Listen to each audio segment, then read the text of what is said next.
Selamat berjumpa kembali dalam layanan audio Sahabat Seperjalanan. Hari ini adalah hari Minggu 10 November 2024. Tema renungan saat teduh kita dengan judul Menjadi Baik Selamanya, tanda tanya. Firman Tuhan terambil dalam 1 Korintus pasal 3 ayat 1 sampai ke 9. Saya baca sampai ayat yang ketiga.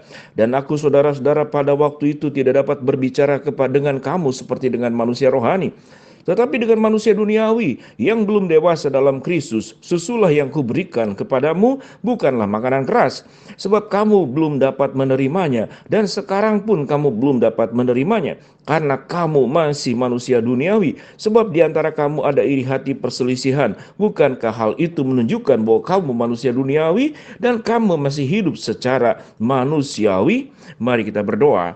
Bapa dalam surga, biarlah kami menjadi orang percaya, bukan berapa lama kami menjadi orang percaya, namun seberapa jauh pertumbuhan iman dan kedewasaan kami. Dalam nama Tuhan Yesus kami berdoa, amin. Shalom sahabat seperjalanan yang dikasihi Tuhan. Tatkala ada sebuah perjalanan yang perlu kita tempuh, sebut saja 10 kilometer, namun orang itu tidak berlari, berjalan pun tidak, merangkak pun tidak, dia tetap berdiri di titik nol. Apa yang dilakukannya? Karena dalam pikirannya berlari itu melelahkan, berjalan juga melelahkan, kemudian apalagi kemudian merangkak juga melelahkan. Maka yang dipikirkannya adalah melelahkan. Dia tidak mau berjuang sama sekali, maka dia tetap ada di titik nol. Demikian juga dalam pertumbuhan iman kita. Sewaktu kita tetap menjadi bayi selamanya, tidak mengalami pertumbuhan, perjalanan berjalan tentu menuju ke depan. Sedangkan pertumbuhan iman, pertumbuhan rohani itu bertumbuh di dalam segala aspek.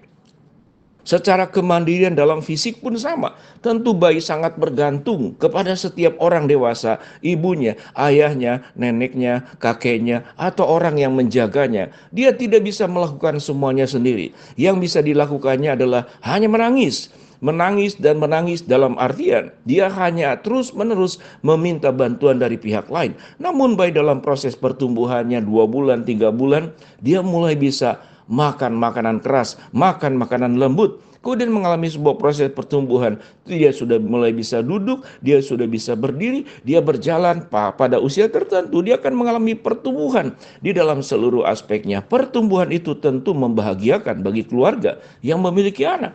Tetapi kalau kita mengalami kita punya anggota keluarga di dalam keluarga yang mengalami keterhambatan, mungkin badannya karena penyakit dan hal tertentu tidak mengalami pertumbuhan, otaknya tidak mengalami pertumbuhan, seakan-akan dia tidak mengalami perkembangan. Di usia mungkin usianya bertambah 10 tahun, 20 tahun, namun secara kemampuan, secara karakter, secara kepribadian, secara kemandirian, dia benar-benar bergantung kepada orang lain. Dan tidak hanya bergantung, dia menyusahkan orang lain. Apa buktinya? Firman Tuhan berkata pada ayat yang ketiga, karena kamu masih manusia duniawi. Sebab itu jika di antara kamu ada iri hati perselisihan, bukankah itu menunjukkan bahwa kamu masih manusia duniawi? Ternyata berbicara tentang kedewasaan itu tidak berbicara tentang berapa lama kita menjadi orang percaya, berapa banyak Alkitab kita baca, berapa putaran Alkitab kita baca, berapa sering kita mendengarkan khotbah, berapa banyak pujian atau kita melayani. Karena kita melihat itu bukan indikator tentang kedewasaan. Karena kedewasaan itu adalah mengalami sebuah perubahan hidup. Ada 2 kata di sini, iri hati dan perselisihan. Perselisihan ditimbulkan karena iri hati. Perselisihan ditimbulkan karena ingin merasa benar sendiri. Perselisihan ditimbulkan karena dia tidak memikirkan pihak orang lain. Pusat hidupnya hanya tentang diri sendiri. Sikap egois, sikap mau menang sendiri. Dia tidak pernah peduli dengan pikiran dan perasaan orang lain. Dia hanya peduli pikiran dan perasaannya sendiri. Itulah bayi. Bayi tidak akan peduli. Sewaktu kita lelah, ibu menjaga bayi jam 2, jam 3 itu adalah saat-saat mengantuk yang luar biasa. Tidak peduli. Kalau dia butuh makanan, dia akan menangis, dia akan meronta. Dia tidak akan berhenti menangis sebelum mendapatkan apa yang diinginkannya. Bukankah itu bentuk bayi? Firman Tuhan berkata pada bagian ayat yang pertama, dan aku saudara-saudara, pada waktu itu tidak dapat berbicara dengan kamu kepada jemaat di Korintus, berbicara seperti dengan manusia rohani. Karena hanya dengan manusia dunia, tetapi hanya dengan manusia duniawi yang belum dewasa di dalam Kristus. Mengapa banyak rumah tangga berantakan? berakhir dengan perceraian, lebih banyak pertengkaran karena mereka bayi rohani. Mereka tidak bertumbuh, tidak memahami apa artinya saling mengerti, tidak memahami apa artinya mengampuni, tidak memahami apa artinya mengalah, tidak memahami artinya bagaimana bersikap dewasa. Bagaimana berbicara tidak melukai, bagaimana mengambil keputusan tidak egois. Itu adalah contoh-contoh kegagalan orang-orang yang tidak mengalami kedewasaan dan dia tetap menjadi bayi rohani selama-lamanya. Sahabat seperjalanan, bangsa Israel mengalami proses menjadi bayi rohani. Tatkala sudah di berbagai hal sudah Tuhan berikan, mujizat Tuhan berikan, pertolongan Tuhan berikan. Tuhan memberikan mana dari surga, Tuhan memberikan air minum kepada mereka, Tuhan melindungi mereka dari ancaman penjajahan Firaun, Tuhan memberikan kepada mereka keselamatan. Kita melihat di dalam perjanjian baru, 10 orang yang sakit disembuhkan, 10-10-nya, hanya satu yang kembali. Itu artinya 1/10 dari orang yang telah mengalami berkat-berkat Allah, satu yang datang bersujud bersyukur kepada Allah. Apakah kita termasuk kelompok yang 9 setelah mendapatkan berkat Allah lalu berlari, tidak pernah datang kepada Tuhan, lalu bertanya kepada Tuhan, kalau aku sudah disembuhkan, bagaimana Tuhan, apa yang harus aku lakukan? Tuhan pasti berkata, bertumbuhlah agar engkau menjadi sepertiku. Tetapi hanya satu orang yang hadir. Kita kelompokkan dalam diri kita masing-masing.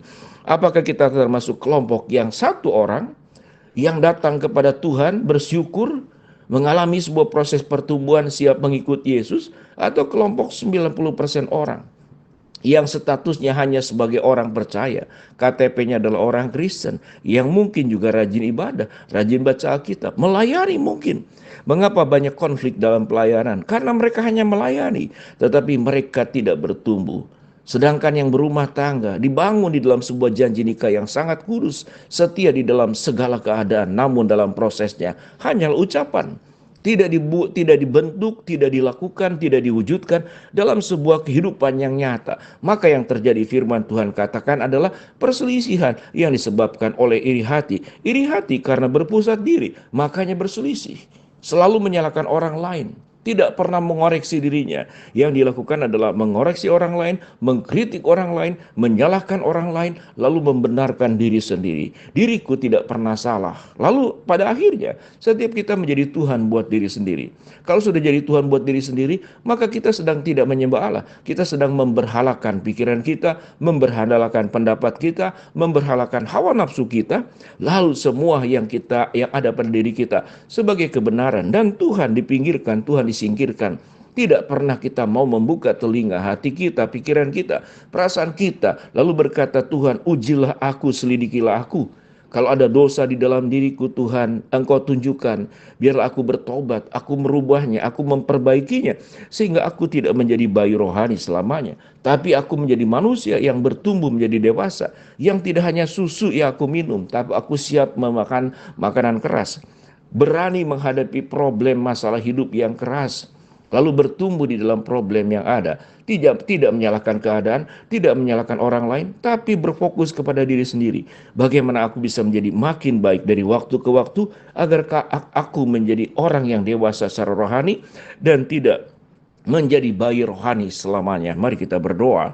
Bapa dalam surga, terima kasih buat kebenaran firman Allah yang kami pelajari. Hamba-Mu berdoa buat sahabat seperjalanan yang sakit, Tuhan jamah sembuhkan. Sahabat seperjalanan yang sedang menghadapi masalah, Tuhan bukakan jalan. Sahabat seperjalanan yang sedang berdoa mengharapkan sesuatu, Tuhan kabulkan di dalam waktu, rencana, dan kehendak-Mu yang terbaik. Di dalam nama Tuhan Yesus kami berdoa. Amin. Shalom sahabat seperjalanan, Tuhan memberkati kita.